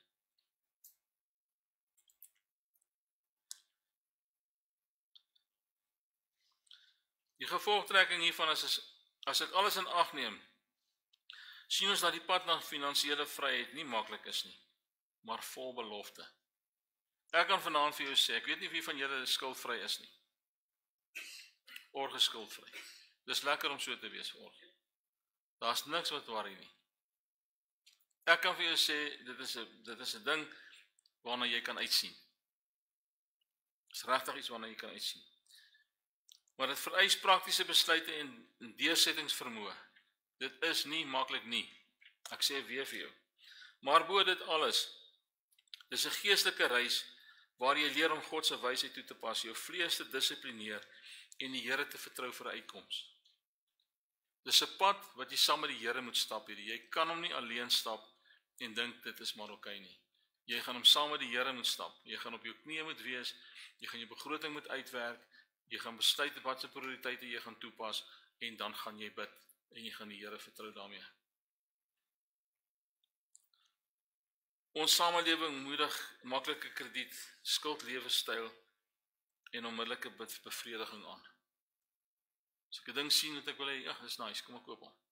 Op skuld. Nee. Gaan huis toe, dan sit by die huis en wonder bietjie by jouself, gaan daai ding wat ek nou wil koop, is dit regtig nodig? En as dit regtig nodig is, spaar dan vir dit. Moenie die ding op krediet koop nie. God roep ons tot 'n ander weg, 'n lewe van vryheid, tevredenheid en rentmeesterskap. Dis die belangrikste ding wat ek wil oorkry vanaand, is dat ons as rentmeesters van dit wat God ons gee. Alles wat jy het, elke liewe dingetjie wat jy het God vir jou gegee uit sy genade uit. En moet ek en jy reg hanteer. Jesus het gesê, waar jou skat is, daar sal jou hart wees, Matteus 6:21. Waar jou skat is, daar sal jou hart wees. Waar is jou hart? Waar is jou hart vanaand? As skuld jou skat geword het, dan het jy 'n probleem. Dan moet jy met daar uitkom, so gou as wat jy kan. As ons in gehoorsaamheid finansiële vryheid nastreef, kan ons harte meer op God se koninkryk gefokus word. Ons gee vir mense kospakkies hier by die kerk.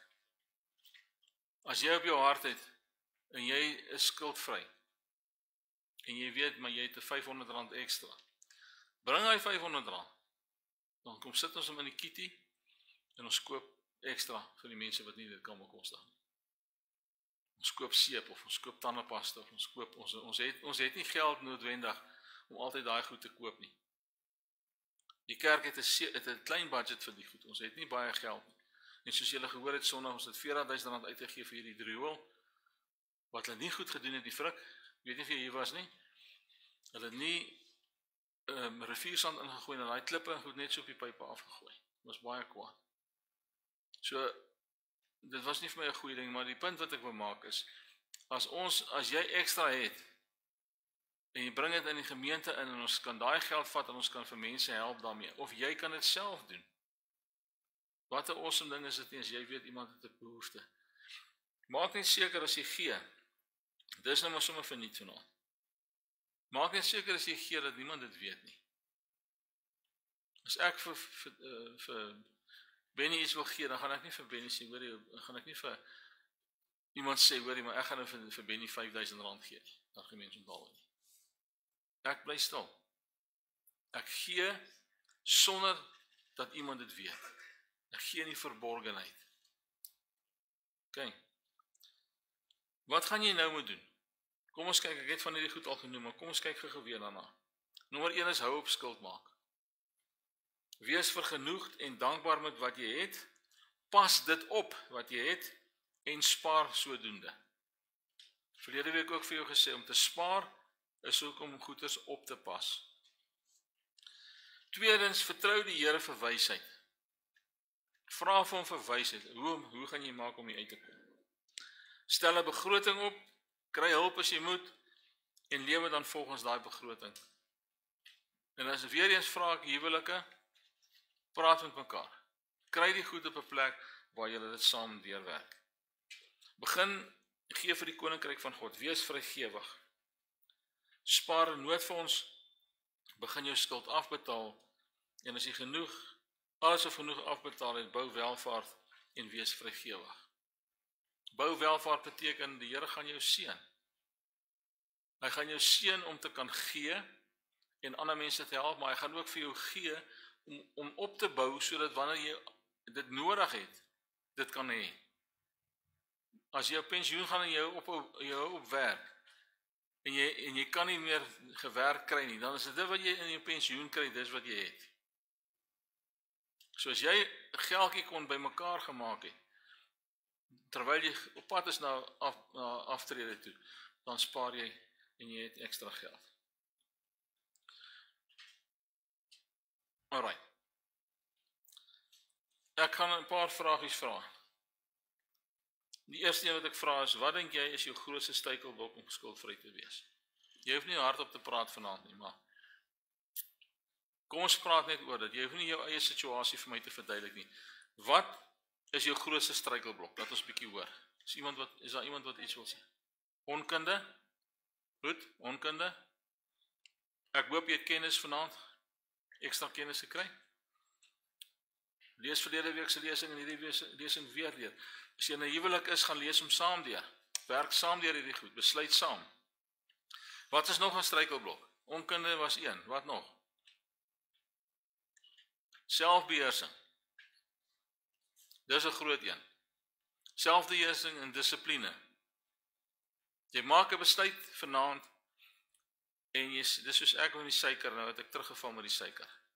So ek maak nou weer 'n besluit en sê hierdie suiker moet nou stop. Dis is vir my ernstig, julle. Want as ek nie 'n suiker kan los nie, hoe moet ek aanhou sigarette of drank of dwelms los? Ja. So ek moet kan practice wat ek preach. Ek moet die ding kan stop, ek moet die Here kan vertrou vir dit. En dis dieselfde met hierdie. Nog iemand?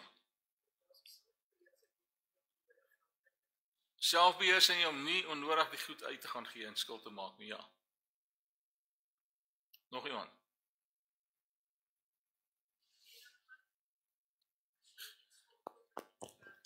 Gierigheid.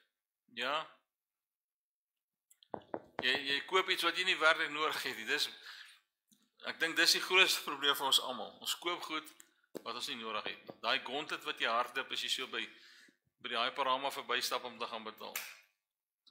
Dis lekker om hy biltong in te pak en die sweeties en die goedjies. Chocolates.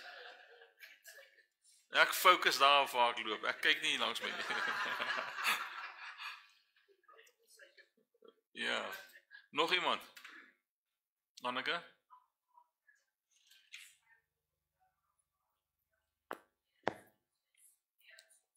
Lewenskostes? Ja. Lewenskoste is 'n belangrike ding. Die geld, elke keer as jy gaan krediniers koop, dan is 'n mandjie krediniers meer geld as die vorige keer. Lewenskoste gaan op. En hoe meer die lewenskoste opgaan, hoe meer gaan jou skuld op. En hoe groter word die rente. So is 'n ding wat is 'n slegte ding wat 'n mens mee moet beklei. Nog iemand? Die volgende vraag wat ek vra is: wat motiveer jou om vry van skuld te wil leef?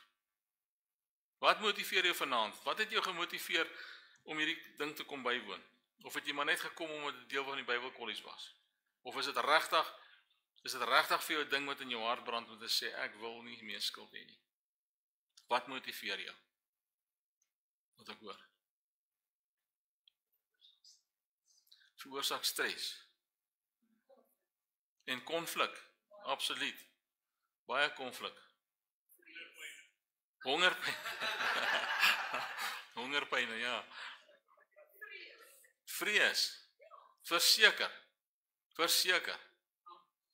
Angs, ja. Wat sê jy? Slapelose nagte. Ek is nie lank genoeg in die land om te weet. Uit mense, daar's 'n wet van gemiddeldes. En hy loop so. En hierdie gedeelte in die middel is skuld. Hierdie ons wat niks het nie skuld nie. Maar hulle het niks, regtig niks. Dit is 'n slegte plek om te wees. Hierdie ons aan hierdie kant het dalk baie geld en hulle skuld klaar betaal, of wat ook al. Maar die meeste mense val in die middelste gedeelte waar hulle skuld het. En al die goed wat ons hiervan praat is deel van daai stres en angs en vrees en al die goed. Wat beteken skuldvryheid vir jou? Wat gaan dit vir jou beteken? As jy vanaand hier sit en jy dink by jouself, ek is nou gemotiveerd. Wat emosioneel, geestelik, finansiëel, wat beteken dit vir jou? Wat ek hoor? Minder konflik, vryheid, baie belangrik, vrede. Jy gaan meer vir die Here se werk kan gee. En onthou, Nikkie het verlede week gevra, ek weet nie of ek het mooi geantwoord het verlede week nie, die video gaan luister en toe, jy het my gevra as jy oor die 10de. Onthou, as jy jou 10de gee, dit gaan nie nood, ek het al baie vir julle gesê, dit gaan nie vir my oor die 10de nie, dit gaan oor die gee. Ek gee 10de, dis wat ek besluit het om te gee, ek gee 10de. Dis die minimum wat die Here van my vereis, glo ek. So wat ek meer as 'n 10de gee, kan ek op enige plek gee. Ek kan dit hier by die kerk gee. Ek kan as ek sien iemand het 'n probleem, ek gaan vir 'n bordjie kos koop of ek koop 'n brood en melk en via iemand gee ek daai brood en melk vir daai persoon. So jy hoef nie noodwendig net by die kerk geld te gee nie. Dis great, ons het die geld nodig en ons gebruik dit reg, glo ek. Maar daar is ook plekke waar jy gaan wees waar ons nie is nie. Waar jy kan sien, maar hierdie persoon het 'n probleem, saam wie ek werk. Kom ek help. En dan is dit lekker om dit te kan doen. Vraag sommer heeltemal uit die kursus uit is, het jy 'n testament? Wie het nie testamente nie? Almal testamente. Baie trots op julle. Is 'n bietjie verouderd.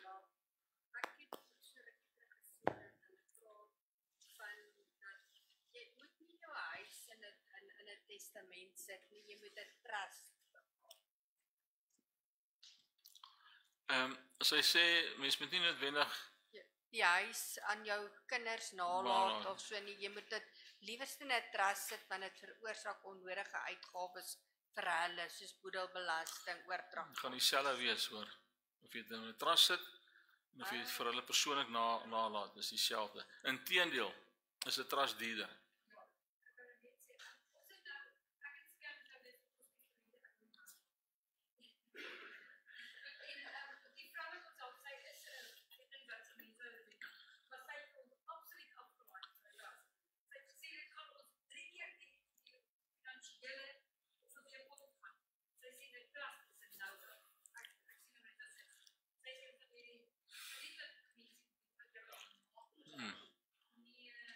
Kyk, ek stem aan die een kant saam met haar. Ek het ook 'n trust. Ons het 'n familietrust. As ek 'n huis koop, ek het 'n persoonlik, my persoonlike huis is in my naam. Die besigheidshuis is in die trust. Die Here het ons geseën, ons kan die besigheidshuis gekoop het en daai huis is in die trust. Ek sit nie nog 'n huis op my naam nie, want as ek doodgaan, dan die eerste woonhuis wat jy het, kan na jou gade toe gaan, as jy binne gemeenskap van goedere getroud is. Sonder dat daar, ek dink is 6.5 miljoen rand, kan hy nie die bedrag onthou nie. So moet my nie daarop kwoteer nie. Maar as jy 2 of 3 huise begin hê, dis wanneer jy kyk na trust. En as jy iets nalaat vir jou kinders, maak seker, sê liewerste, wel ek wil nou nie voorskryf nie, maar ek het nog gesien hoe beklei mense oor geld. En dis jou kinders waarvan ek hier praat nou. Of jou familie waarvan ek hier praat. Ek praat van my familie ook. So ek moet seker maak as ek iets nalat, kan hulle niks hê om oor te beklei nie. So ek verkoop liewer die huis en ek deel die geld gelyk op, of ek gee die huis vir een van hulle, wat word van die ander ou? Verstaan jy? Dis wanneer bekleierery kom. Maar om dit net te vat en in 'n trust te sit is nie noodwendig die antwoord nie. Ek het hom in 'n trust gesit want ek het die besigheid en ek wou nie alles op my naam hê nie. So die goed is in 'n trust. As ek nou iets oorkom, dan is daar minimaal boedelbelasting by my kant want my goed is klaar in die trust. Maar dan moet jy hom nou opstel, maar dit kos jou 'n bedrag 'n jaar. Want 'n trust moet geaudit word. Dis nie net sommer so nie. Charles? Ja, pastoor net gou aan te kom. Testament. Ons het by die banke, so by Absa, Capitec, First National, Standard Bank. Baie van die banke het outomaties gee hulle vir jou 'n testament wat hulle vir jou gratis opstel of daar's maar 'n minimale bedrag. So dit op die einde van die dag, dit maak dit eintlik baie makliker want dit bepaal net vir die dag dit wat met jou gaan oorkom aan die einde van die dag. Dat jy, kom ons sê, as daar polisse is, daar's anniteite of daar's wat ook al wat daar is aan die einde van die dag, daar's voertuie betrokke. Dat dit gaan gebeur aan die einde van die dag dat jy los nie die volgende persoon in skuld nie, maar dit daar gespesifiseer is en dit wat ook al uit moet betaal of dit wat fondse is, waarna dit toe uitgemaak is, reg uitgemaak is, dat die persoon wat agterbly nie aan die einde van die dag staan en hy weet nie waarna toe om te gaan en daar's dalk 'n skuld of hy weet nie wat om te doen nie. So man.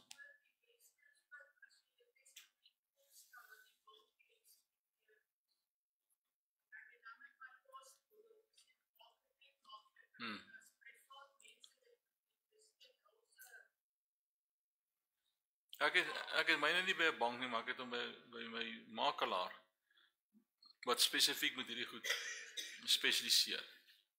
So wat Charles daar sê is baie belangrik. Boedelbelasting is nie min nie. As jy 'n huis het van R1 miljoen, ek dink is 27% wat boedelbelasting is. Is dit 27%, nee? Ja. 27% van jou bate. En as jy kinders het wat daai ding moet betaal, wie gaan 27% van R1 miljoen hê? Dis R270,000 om die boedelbelasting te betaal. Dis baie geld. Ja, dit is nog 'n klomp ekstra geld, ja.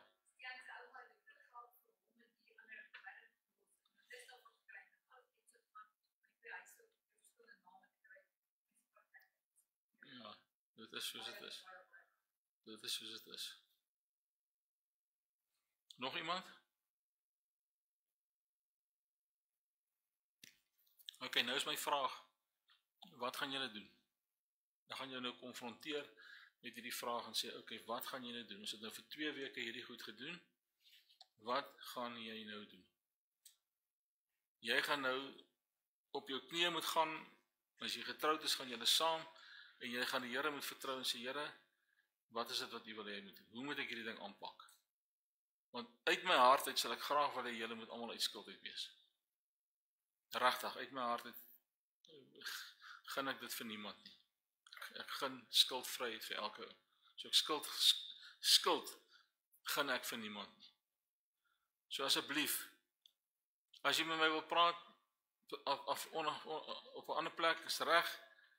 Ons kan 'n afspraak maak as jy wil hê ek moet help, as jy wil hê pastoor Andries moet help of iemand anders te moet help. Maak 'n afspraak en begin. Moenie sê ag ek het nou hier goed gehoor. Nou ek gaan dit nou maar los nie. Moenie dit doen nie. Maak notisie, neem notisie en begin aan hierdie goed werk. Nog enige iemand iets wat wil byvoeg?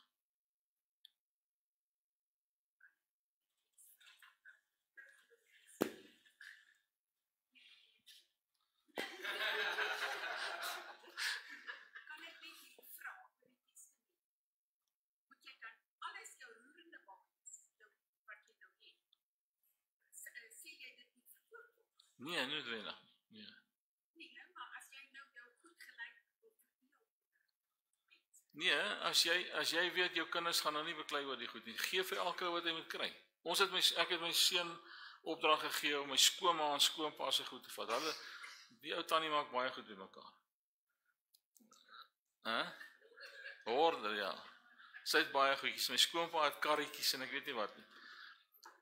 Toe sê ek vir Almarie, ek gaan met ons 'n lys opstel van al die goed. Want ek het hulle testament nou net klaar opgestel en reggemaak. Toe sê ek nee, as ek weet wat gaan gebeur, as hulle iets moet oorkom. As die een iets oorkom, is dit nog oké, maar as hulle altyd gaan iets oorkom, gaan al die kinders beklei oor daai goedjies. So om dit te vermy, het ek 'n lys gaan maak van elke liewe ding. Nico het foto's geneem van al die goed. En dis ons waardevolle goedjies van die goed. En dit is emosionele goed, of sentimentele goed. Ja, so ons het van foto's neem en by elkeen het ons gaan sê wie kry wat. Maar die groot goed, die wapens byvoorbeeld, wat my skoonpa het, dit het ons in die testament gesê, jy kry dit, jy kry dit, jy kry dit. Die meubels byvoorbeeld, jy kry dit, jy kry dit, jy kry dit. Maar die klein goedjies, dit het ons foto's geneem en gesê, ons gaan dit so deel. Nou kan elke ou kom en hy kan sê, maar ek gaan nou terwyl my skoonma lewe, kan ek gaan vra, kan ek hierdie kamera kry? Of kan ek hierdie potjie kry? Of kan ek hierdie poppie kry?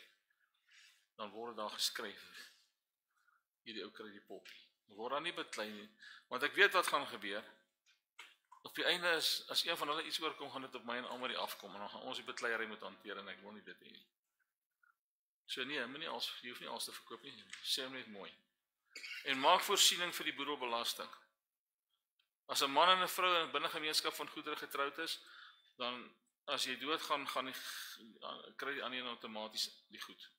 Daar is nie boedelbelasting nie, maar as die ander een doodgaan, is daar boedelbelasting. Hoor wat jy iets gevra het? Ja, my skoonpa het sy kinders Die probleem is nie hierso nie, die probleem is op die video. My skoonpa het al ons kinders geroep, sy kinders en dan die skoonkinders. En ons het oor die testament gesels. En byvoorbeeld die huis, as hy nou oorlede gaan, dan verkoop hulle die huis en dan deel hy dit onder die kinders. Ja. Maar byvoorbeeld soos die golfstel en die golfstel kom na my toe en dan die BMW gaan na sy skoonseun toe.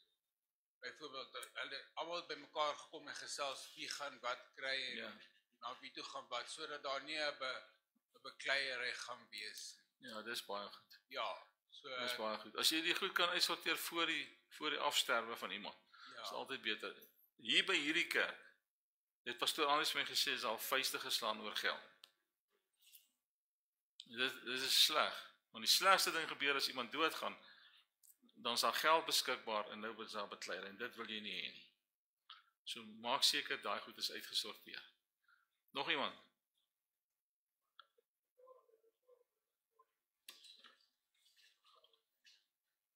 Ok, dankie Konrad. Daar hoor julle dit nou. So as mense wat kyk en hulle stuur WhatsApps, ons moet asseblief op die mikrofoon praat. Nog iemand wat iets wil vra of sê? Moenie skaam wees nie. Jy hoef niks persoonliks te sê nie, ons.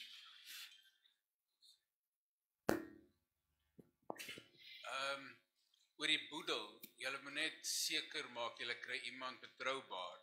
Want my ma is in 2006 oorlede en sy het 'n prokureur gehad wat haar testament gedoen het en die boedel en hy het 11 jaar lank geduur.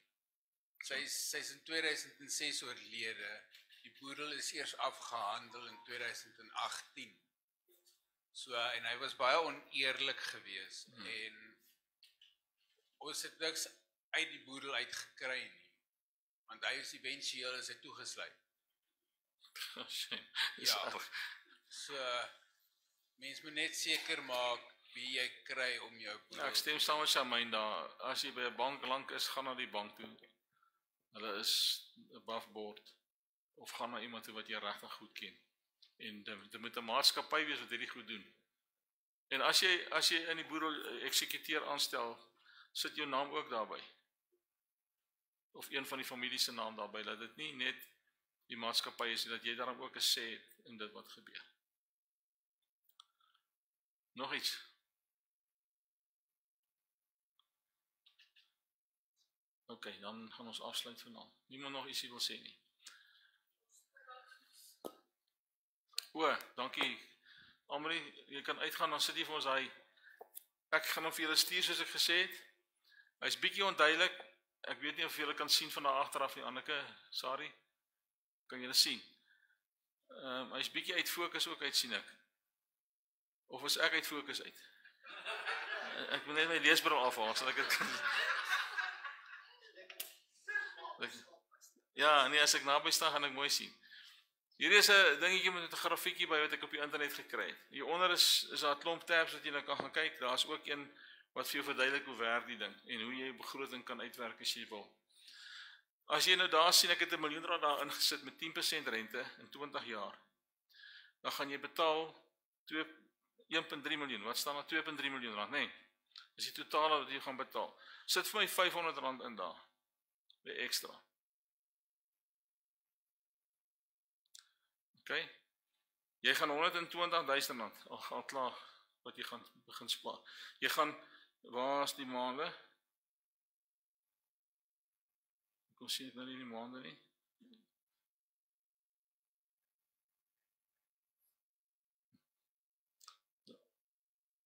Nee, maar daar is hy. 17 jaar. Sien julle? Net met R500 gaan jy amper 3 jaar vinniger klaar betaal met die rente wat jy gaan spaar.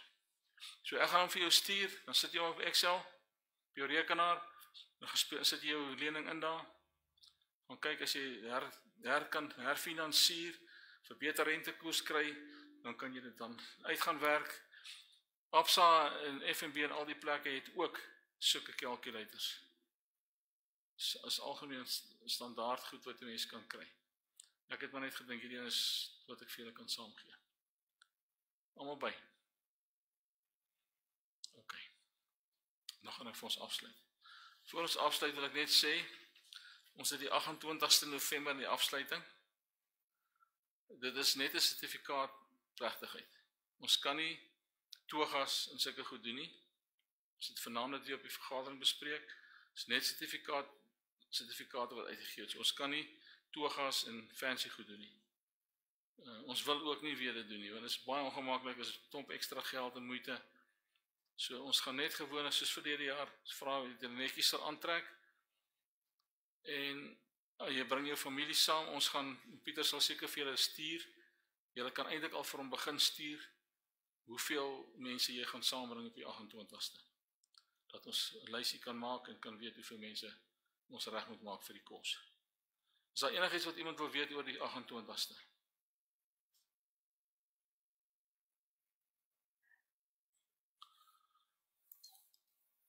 Ja, maar nou nie met 10 ons hier aankom nie. Wees net redelik met ons, want ons gaan uit dit wat julle betaal het vir die jaar, het ons nou hierdie notas gemaak, en gaan ons die kos koop en die sertifikate hanteer. So, as jy meer as, kom ons sê jy en jou vrou of jou man, en 'n kind of 2 is vir my nog alright, maar as jy jou ma en die broer en suster en die volgende ou, dan moet jy met my kom praat, want dan gaan ons jou 'n paar rand ekstra moet vra. Ja. Ja, maar dan moet ons ietsie ekstra vra vir dit. So, ek sou sê as jy so 4 is dit oké. Dit 4 per persoon, ja. So, gaan jy jou man saambring. Hoe sê jy, Gerda? Jy kan jou man saambring, sê my. Ek hoop net nie hy werk aan. Nog iets? OK, asseblief as julle ietsie vir JD kan los, wat die karre opgepas het, die ouetjie is baie getrou, en dit gaan ook maar rof met hom, so as julle ietsie kan gee vir hom, sal dit waardeer word. Kyk, kom sluit ons oë. Hemelse Vader, baie dankie, dat ons vanaand op die einde van hierdie 3 jaar kursus kan kom. Dankie Here, dat U vir ons so baie dinge geleer het, dat ons so baie dinge kon deelneem aan, en kan weet, ons groei in U. En Vader, die kennis wat ons opgebou het, bid ek dat U vir ons sal help, dat ons daders van die woord sal wees. Dat ons dit wat ons geleer het, kan doen, Here, kan toepas. Ek bid spesifiek vir verlede week en hierdie week se lesings, met die begrotings en die skuldvryheid. Spesifiek, Here, dat U met elke persoon sal wees, en met hulle sal praat, oor hoe dit hanteer moet word, Here, dat hulle in gebed saam met U sal wees, en dat huwelike saam met U sal wees, Here, en saam praat en saam bid, en by hierdie goed uitkom om hierdie skuld te kan gedelg kry. Here, baie dankie dat U vir ons die wysheid is uit God. En ons eer U daarvoor in Jesus naam. Amen.